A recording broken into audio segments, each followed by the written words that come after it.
गांधी परिवार नेहरू परिवार ने भारतवर्ष के ऊपर सदियों से राज किया है। वे राजा हैं, हम रंक हैं।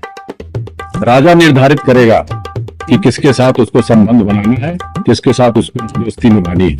रंक नहीं निर्धारित करेगा। परिवार 40 साल से राजनीति में है। भारत के लोग जानते हैं कौन किसको धोखा देता है, किसने कौन काम करता है, कौन धोखा देता है। हमें बोलने की जरूरत नहीं। राजीव गांधी ने अफगानिस्तान के राष्ट्रपति मोहम्मद नजीबुल्लाह से खुद कॉल करके पर्सनल गारंटी ली कि जब तक अफगानिस्तान में शूटिंग हो रही है अमिताभ को कुछ भी नहीं होना चाहिए। बोफोर्स स्कैम में जिन अकाउंट्स में पैसे आए थे उनमें से एक अकाउंट अमिताभ बच्चन के भाई अजताब बच्चन का था, लेकिन बाद में जब जांच हुई तो पता चला कि ये खबर किसी ने अमिताभ ने एप्लीकेशन डाला कि वे कर्ज नहीं चुका पा रहे, इसलिए उनकी company Amitabh Bachchan corporation limited यानी एबीसीएल कंपनी को सिख कंपनी घोषित कर दिया जाए। संकट की इस घड़ी में अमर सिंह ने अमिताभ बच्चन को सुब्रत रॉय और अनिल अंबानी से मिलवाया। अमर सिंह के इस एहसान के कारण ही जया बच्चन अमर सिंह को देवर कहने लगी। एक दिन सोनिया गांधी ने अमिताभ बच्चन से कहा कि उन्हें राहुल की फीस की बहुत चिंता है, क्या वे राहुल के सिर्फ फीस का इंतजाम कर सकते हैं। इधर जया बच्चन गांधी परिवार पर टिप्पणियां करने लगी, उधर राहुल गांधी भी अब बच्चन परिवार को टारगेट करने लगी। 18 फरवरी 1997 के दिन प्रियंका गांधी की शादी होने वाली थी और अमिताभ बच्चन ने इससे ठीक एक दिन पहले की डेट पर अपनी बेटी श्वेता की शादी रख दी। लोग कहने लगे कि कांग्रेस सरकार आने के बाद केवल 3 साल में ही अमिताभ बच्चन को इनकम टैक्स के 37 नोटिस भेज दिए गए, जहां तक कि एक रे बैन के चश्मे के लिए भी उन्हें नोटिस भेज दिया गया। इस पर दुखी होकर अमर सिंह ने कहा कि अमिताभ ने अपने जन्मदिन में सबको बुलाया, अपने स्पॉट बॉयज तक को भी बुलाया, लेकिन मुझे नहीं बुलाया। आदमी से अच्छा तो कुत्ता होता है, अगर उसको खिलाओ तो याद रखता है, आदमी भूल जाता है। क्योंकि आदमी का चरित्र यह है कि माल जिसका खाता है, प्यार जिससे पाता है, उसके ही सीने में भूख का कटार है।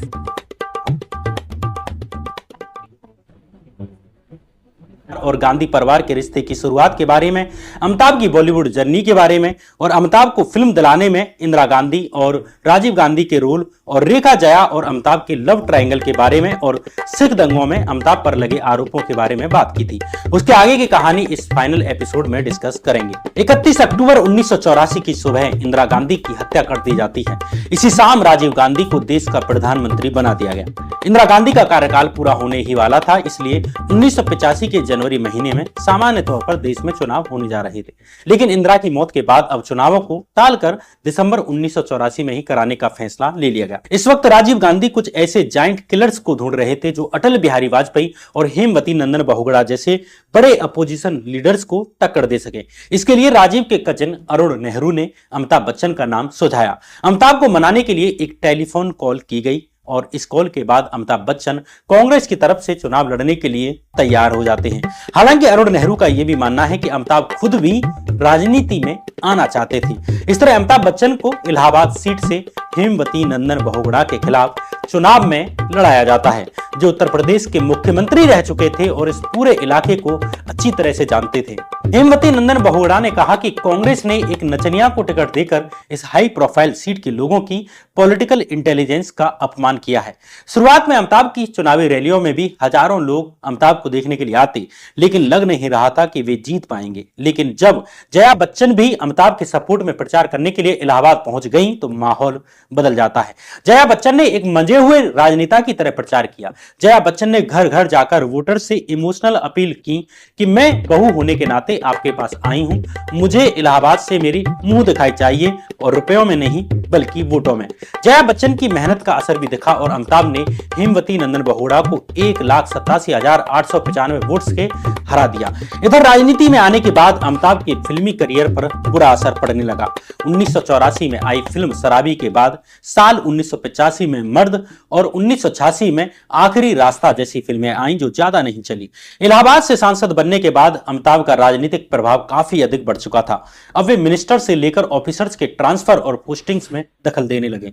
इस कारण कांग्रेस के सीनियर लीडर्स खुश नहीं थे और इन्हीं में से एक थे राजीव गांधी की सरकार के finance minister VP Singh. VP Singh भी इलाहाबाद से आते थे और अमिताभ से पहले इलाहाबाद की सीट से सांसद भी रह चुके थे। इस तरह इलाहाबाद क्षेत्र और यूपी अमिताभ बच्चन और वीपी सिंह दोनों के लिए एक कॉमन ग्राउंड था। अमिताभ की राजीव गांधी से नजदीकी थी, जिसे वीपी सिंह खुद के लिए एक राजनीतिक खतरे की तरह देखते थे। इन्हीं दिनों वीपी सिंह का बिजनेसमैन धीरूभाई अंबानी से झगड़ा चल रहा था। फाइनेंस मिनिस्टर वीपी सिंह भ्रष्टाचार और बड़े उद्योगपतियों की मोनोपोली के खिलाफ थे, इसलिए वे धीरूभाई अंबानी की पुरानी फाइलें खुलवा रहे थे। वीपी सिंह के करीबी अधिकारी दबे छुपे ये आरोप लगा रहे थे कि अमिताभ और उनके भाई अमिताभ बच्चन ने स्विस बैंक अकाउंट्स में बहुत पैसा छुपा रखा है। वीपी सिंह के इशारे पर ही अमेरिका की private investigation agency the Fairfax group से भी अमिताभ की स्विस प्रॉपर्टीज की जांच कराई जा रही थी। अफवाहें उड़ने लगी कि फेयरफैक्स जांच एजेंसी को मैकने एडोल ब्रदर्स नाम की एक कंपनी के स्विस बैंक अकाउंट्स में 650 करोड़ रुपए मिले हैं, जो बच्चन परिवार और इंडियन लिंक वाले इटालियंस की कंपनी है। हालांकि तब ऐसी कोई भी कंपनी होने का कोई सबूत नहीं मिला, लेकिन इन अफवाहों से अमिताभ की मुश्किलें बढ़ती जा रही थी। एक तरह से वित्त मंत्री वीपी सिंह की पॉलिसीज की वजह से अमिताभ बच्चन और धीरूभाई अंबानी दोनों की दिक्कतें बढ़ रही थी। राजीव गांधी भी धीरूभाई अंबानी को खास पसंद नहीं करते थे। अब इस कारण भी धीरूभाई मुश्किल में थे। अब धंधा जिंदा रखना है तो धीरूभाई के लिए राजीव से दूरियां खत्म करना जरूरी हो गया, जो सिर्फ एक आदमी करवा सकता था और वो थे अमिताभ बच्चन। इस तरह वीपी सिंह के कारण धीरूभाई और अमिताभ दोनों साथ आ जाते हैं। अक्टूबर 1986 में अमिताभ ने धीरूभाई और राजीव के बीच एक मीटिंग अरेंज करवाई।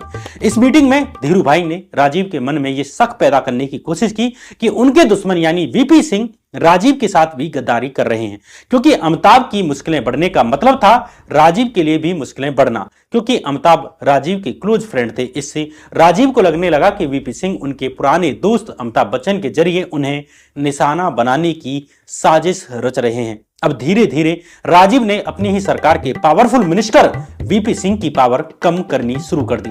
दोनों के बीच ऐसी सिचुएशन बनी कि कुछ ही समय के भीतर यानी 1987 में वीपी सिंह को अपने मंत्री पद से इस्तीफा देना पड़ा।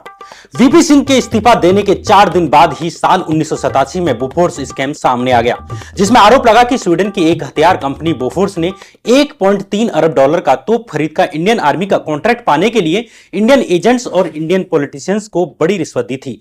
स्वीडिश न्यूज़पेपर डोंगेस नेटर ने आरोप लगाया कि बोफोर्स स्कैम में जिन अकाउंट्स में रिश्वत के पैसे लिए गए थे, उनमें से एक अकाउंट किसी और का नहीं बल्कि अमिताभ बच्चन के भाई अमिताभ बच्चन का था। बोफोर्स स्कैम में नाम आने के बाद अमिताभ बच्चन को बोफोर्स का दलाल भी कहा जाने लगा। बोफोर्स स्कैम अमिताभ के जीवन के सबसे मुश्किल समय में से एक था। अंततः परेशान होकर अमिताभ बच्चन ने साल 1987 में ही सांसदी से इस्तीफा दे दिया और राजनीति छोड़ दी। यहाँ 2 थ्योरीज हैं, एक ये कि अमिताभ ने राजीव और सोनिया की मर्जी के खिलाफ जाकर राजनीति छोड़ी थी। वहीं राजीव के पॉलिटिकल सेक्रेटरी रहे माखनलाल फोतेदार अपनी किताब में बताते हैं कि एक दिन राजीव ने अमिताभ से कहा कि फोतेदार चाहते हैं कि तुम रिजाइन कर दो। इससे फोतेदार हैरान रह गए, क्योंकि उन्होंने ऐसा कुछ कहा ही नहीं था। वहीं अमिताभ भी इससे हैरान हो गए थे। अमिताभ ने कहा कि अगर फोतेदार जी चाहते हैं कि मैं रिजाइन करूं तो मैं रिजाइन कर दूंगा, बताइए कहां साइन करना है। इसके बाद अमिताभ ने लोकसभा सांसदी से इस्तीफा दे दिया। ये एक दूसरी थ्योरी है। बोफोर्स स्कैम में नाम आने के बाद अमिताभ बच्चन को भी स्विट्जरलैंड छोड़ना पड़ा और वे लंदन जाकर बस गए। यहां उन्होंने लंदन हाईकोर्ट में स्वीडिश न्यूज़पेपर डोंगेस नेटर के खिलाफ डेफेमेशन यानी मानहानि का केस कर दिया। 3 साल बाद इस डेफेमेशन मामले का फैसला आता है, जिसमें अमिताभ की जीत होती है, यानी बच्चन परिवार की जीत होती है। डोंगेस नेट न्यूज़पेपर ने बच्चन भाइयों से पब्लिकली माफी मांगी और कहा कि इंडियन गवर्नमेंट की तरफ से एक आदमी ने उन्हें गलत इंफॉर्मेशन दी थी। बोफोर्स स्कैम को एक्सपोज करने वाली पत्रकार चित्रा सुब्रमण्यम ने साल 2012 में दावा किया था कि अमिताभ बच्चन को इस मामले में झूठा फंसाया गया था। चित्रा सुब्रमण्यम ने यह दावा स्वीडिश पुलिस के एक फॉर्मर चीफ रहे स्टैन लिंडस्ट्रॉम, जो कि बोफोर्स स्कैम के विसल ब्लोअर थे, जिनकी वजह से ये स्कैम बाहर आया था, उनके द्वारा लीक किए गए 350 से ज्यादा डॉक्यूमेंट्स के दम पर किया था। चित्रा सुब्रमण्यम ने कहा कि उनकी रिपोर्ट्स में केवल 5 स्विस बैंक अकाउंट्स के बारे में बताया गया था, लेकिन जांच के लिए स्वीडन गई इंडियन टीम ने 6th यानी 6वें बैंक अकाउंट को जोड़कर न्यूज़पेपर डोंगेस नेटर में राजीव के दोस्त अमिताभ बच्चन का नाम प्लांट किया। अमिताभ को झूठा फंसाने वाले ये लोग कौन थे, ये सामने नहीं आया। चित्रा सुब्रमण्यम ने यह भी कहा कि बच्चन परिवार को स्कैम में फंसाने के लिए उन पर भारी दबाव डाला गया था। अमिताभ इस बोफोर्स स्कैम में शामिल थे या नहीं मालूम, लेकिन बोफोर्स स्कैम के कारण राजीव गांधी की सरकार चली गई और वे 1989 का चुनाव हार गए। इंटरेस्टिंगली, जिन वीपी सिंह ने राजीव गांधी से मनमुटाव के कारण कांग्रेस से इस्तीफा दिया था, वे जनता दल की मिलीजुली सरकार में अब देश के नए प्राइम मिनिस्टर बन गए। अब वीपी सिंह की सरकार में अमिताभ को खूब परेशान किया जाने लगा। उनके पुराने केस खुल दिए गए। स्विट्जरलैंड में 45 लाख रुपए का फ्लैट खरीदने पर अमिताभ के खिलाफ फॉरेन एक्सचेंज रेगुलेशन एक्ट यानी फेरा का केस कर दिया गया। इधर अमिताभ ने राजनीति छोड़कर फिल्मों पर फोकस करना शुरू कर दिया था, लेकिन बोफोर्स स्कैम में नाम आने के कारण यानी नेगेटिव पब्लिसिटी के कारण उनकी रेपुटेशन को बड़ा धक्का लगा था। अब अमिताभ की फिल्मों के डिस्ट्रीब्यूटर्स उनकी फिल्में खरीदने से मना करने लगे। वहीं कई एक्टर्स, डायरेक्टर्स और प्रोड्यूसर्स भी उनके साथ काम नहीं करना चाहते थे। इस बीच 1988 में अमिताभ के दोस्त टिन्नू आनंद ने उन्हें शहंशाह फिल्म में कास्ट कर लिया। शहंशाह फिल्म के खिलाफ पॉलिटिकल प्रोटेस्ट हुए, लेकिन यह फिल्म काफी हिट रही। हालांकि 1989 में आई अमिताभ की फिल्में गंगा, जमुना, सरस्वती, तूफान और जादूगर तीनों ही फ्लॉप रहीं। कहा जाने लगा कि अमिताभ के दिन लद गए हैं। द इलस्ट्रेटेड वीकली नाम की मैगजीन ने अमिताभ पर एक कवर स्टोरी छापी जिसकी हेडलाइन थी फिनिश्ड। जिन दिनों अमिताभ को फिनिश्ड बताया जा रहा था, तभी 1990 में उनकी फिल्म अग्निपथ आई, जिसमें विजय दीनानाथ चौहान के रोल के लिए अमिताभ को बेस्ट एक्टर का नेशनल अवार्ड मिलता है। इसी तरह 1991 में हम फिल्म आई जो ब्लॉकबस्टर साबित हुई और इसका गाना जुम्मा चुम्मा दे दे बहुत ज्यादा हिट साबित हुआ। चुम्मा चुम्मा दे दे। इसी साल अमिताभ बच्चन लंदन में स्वीडिश न्यूज़पेपर से रिलेटेड डेफेमेशन के केस की हियरिंग के लिए गए हुए थे। तभी उनके पास खबर पहुंची कि उनके दोस्त राजीव गांधी की हत्या कर दी गई है। अमिताभ जल्दी से वापस आए और प्रियंका के साथ मिलकर अंतिम संस्कार का इंतजाम अपने हाथ में ले लेते हैं ताकि राहुल घर पर अपनी मां सोनिया के साथ रह सकें। अमिताभ बच्चन ने सोनिया गांधी को राजनीति में न आने की सलाह दी और वो खुद भी राजनीति में नहीं आना चाहती थी। इस कारण सोनिया गांधी ने राजनीति की जगह अपने पति की विरासत को संभालने में अपना ध्यान लगाया और राजीव गांधी फाउंडेशन बनाया, जिसमें शुरू में अमिताभ बच्चन भी एक ट्रस्टी थे। साल 1992 में अमिताभ की खुदा गवाह फिल्म आई जो इस साल की दूसरी सबसे बड़ी हिट साबित हुई। इस मौके पर अपने दोस्त राजीव को याद करते हुए अमिताभ ने बताया कि कैसे राजीव ने अफगानिस्तान में उनकी फिल्म की शूटिंग में मदद की थी। राजीव ने अफगानिस्तान के प्रेसिडेंट रहे मोहम्मद नजीबुल्लाह से पर्सनली फोन करके इस बात की गारंटी ली थी कि अमिताभ बच्चन को अफगानिस्तान में हो रही शूटिंग के दौरान कोई भी परेशानी ना आए, वो सेफ रहें। खुदा गवाह फिल्म के बाद अमिताभ ने फिल्मों से 5 साल का लंबा ब्रेक ले लिया और अमेरिका में जाकर रहने लगे। कहा जाता है कि अमिताभ यहां पर न्यूयॉर्क के आइकॉनिक ट्रंप टावर में रहे। जब अमिताभ अमेरिका में थे तभी उन्होंने अपने सबसे एम्बिशियस प्रोजेक्ट के बारे में प्लान किया। वो 1000 करोड़ रुपए की एक ऐसी कंपनी बनाना चाहते थे जो फिल्म प्रोडक्शन से लेकर डिस्ट्रीब्यूशन तक सारा काम खुद करे और डिसऑर्गेनाइज्ड एंटरटेनमेंट इंडस्ट्री में कुछ प्रोफेशनलिज्म आए। इस तरह जन्म हुआ अमिताभ बच्चन कॉरपोरेशन लिमिटेड यानी ABCL कंपनी का। अमिताभ ने अपने फेस पर इन्वेस्टर से ठीक ठाक पैसे इकट्ठे कर लिए जिससे कंपनी शुरू हुई। अमिताभ की कंपनी ने पहले साल बहुत अच्छा परफॉर्म किया और 15 करोड़ रुपए का प्रॉफिट कमाया, लेकिन इसके बाद मिसमैनेजमेंट और कई फ्लॉप्स के कारण ABCL कंपनी घाटे में चली जाती है। साल 1997 में अमिताभ ने दोबारा से मृत्युदाता फिल्म के थ्रू बॉलीवुड में वापसी की जिसे ABCL कंपनी के तहत ही बनाया गया, लेकिन मृत्युदाता फिल्म पहले दिन ही डूब गई। इस पर इंडिया टुडे मैगजीन ने लिखा, बॉलीवुड का आखिरी आइकन भी खत्म हुआ। अमिताभ की ABCL कंपनी को सबसे ज्यादा घाटा मिस वर्ल्ड कंपटीशन ऑर्गेनाइज करने से हुआ। साल 1996 में ABCL पहली बार मिस वर्ल्ड कंपटीशन को इंडिया लेकर आई जो बेंगलोर में हुआ। ये वैसे तो सक्सेसफुल रहा, इसकी काफी चर्चा हुई, लेकिन इसमें ABCL का बहुत ज्यादा पैसा डूब जाता है। कंपनी को एक रात में ही 7 करोड़ रुपए का नुकसान हो गया। 1999 आते आते ABCL कंपनी 70.82 करोड़ रुपए के घाटे में थी, जबकि कंपनी की टोटल नेटवर्थ ही 60.52 करोड़ रुपए थी। जब ABCL को कर्ज देने वाली बैंक अपना पैसा वापस मांगने लगी तो Amitabh bureau for industrial and financial reconstruction यानी BIFR के पास पहुंच जाते हैं और ABCL को सिक कंपनी घोषित करने की रिक्वेस्ट करते हैं ताकि कर्जदारों से राहत मिल सके। लेकिन इससे अमिताभ के जोहो स्थित घर प्रतीक्षा पर खतरा आ जाता है क्योंकि वो ABCL कंपनी द्वारा लिए गए लोन्स के पर्सनल गारंटर थे। जब अमिताभ बच्चन की प्रतिष्ठा दांव पर थी तब अमर सिंह उनकी मदद के लिए सामने आते हैं और उन्हें सहारा ग्रुप के मालिक सुब्रत रॉय और रिलायंस कंपनी के मालिक अनिल अंबानी से कनेक्ट किया।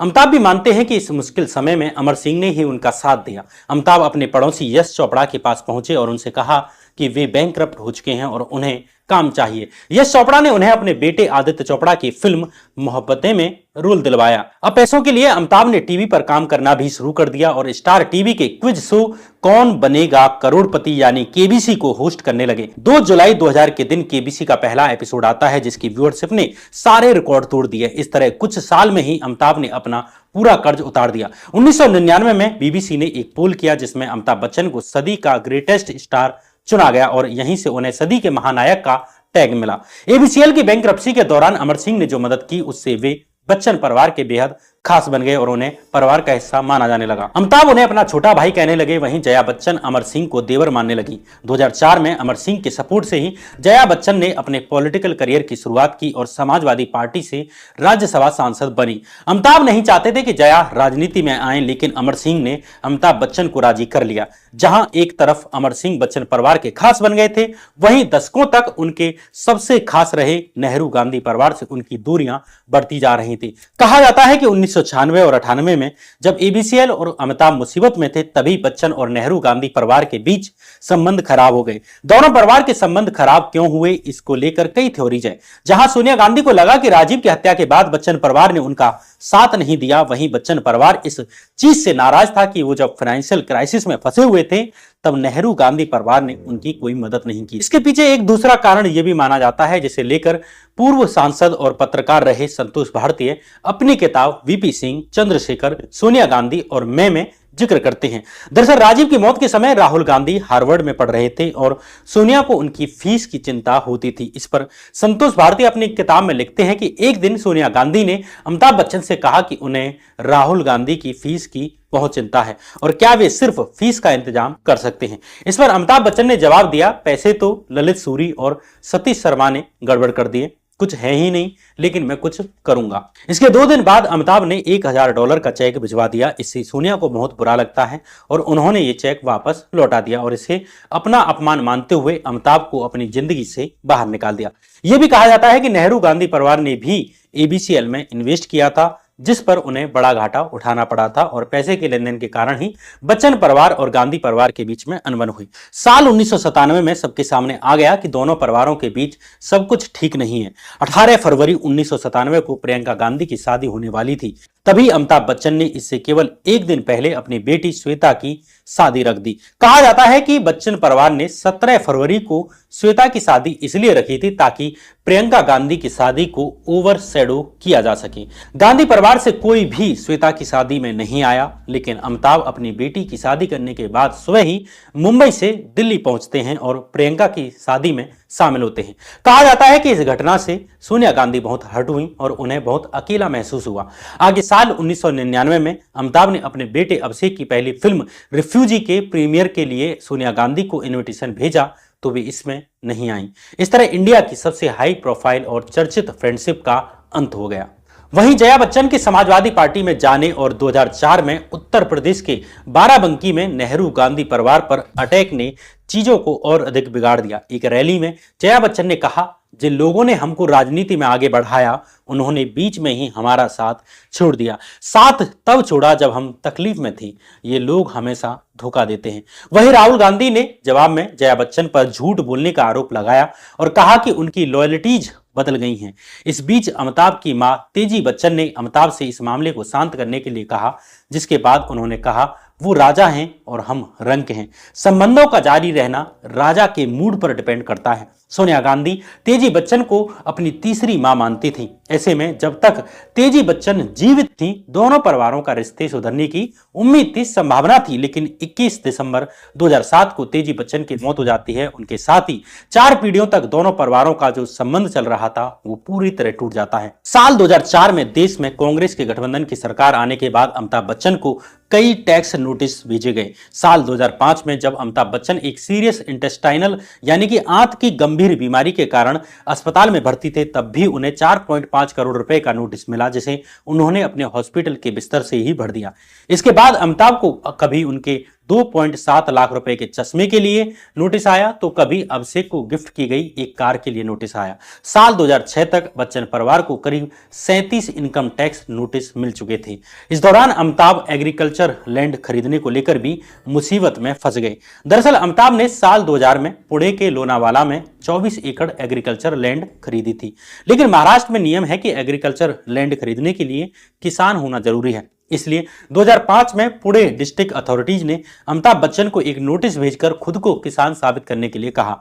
अमिताभ ने खुद को उत्तर प्रदेश का किसान बताया और बाराबंकी के दौलतपुर गांव में फार्म लैंड होने के डॉक्यूमेंट्स पेश किए। उन्होंने बाराबंकी के डीएम का लेटर भी दिया जिसमें उन्होंने कहा कि गांव में साल 1982 से ही अमिताभ के पास जमीन है, इसलिए वो किसान है। लेकिन 2007 में अमिताभ को बड़ा झटका लगा। उत्तर प्रदेश की फैजाबाद कोर्ट ने कहा कि बाराबंकी में अमिताभ को लैंड ट्रांसफर इलीगल था और अमिताभ ने फर्जी डॉक्यूमेंट्स के सहारे ये जमीन अपने नाम करवाई थी। ये जमीन पंचायत की थी जिसे भूमिहीन गरीबों को दिया जाना था, लेकिन मुलायम सिंह सरकार ने इसे अमिताभ को दे दिया।